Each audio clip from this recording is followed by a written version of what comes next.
口手语双向翻译测验。题目：失智症。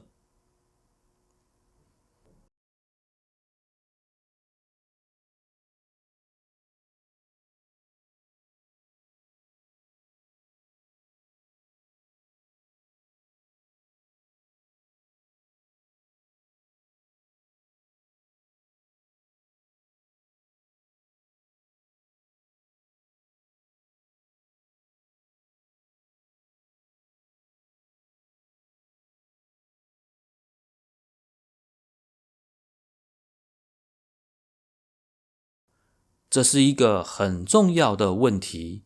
失智症跟正常的老年退化有什么差别呢？人随着年纪增加，身体各种功能都会慢慢的退化，像是记忆、生活、行动等等，都会慢慢的退化。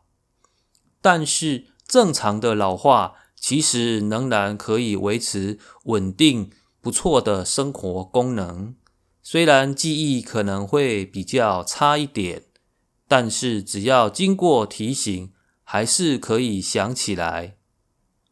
如果真的是失智症，可能提醒了，还是完全想不起来，甚至严重到会影响基本的生活能力。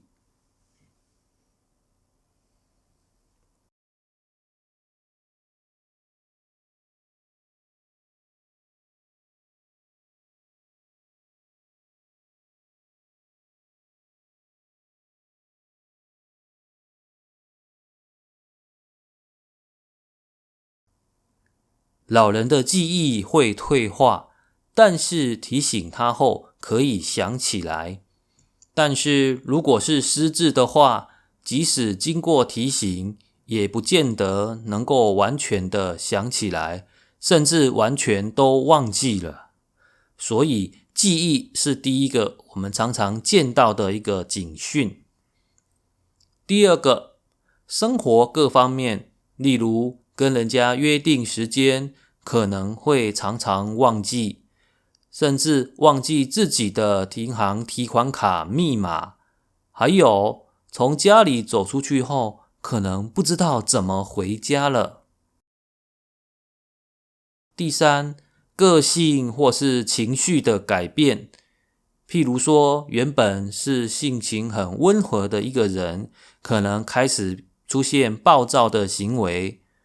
如果有发现这些情形，都要特别小心是不是有失智的情形。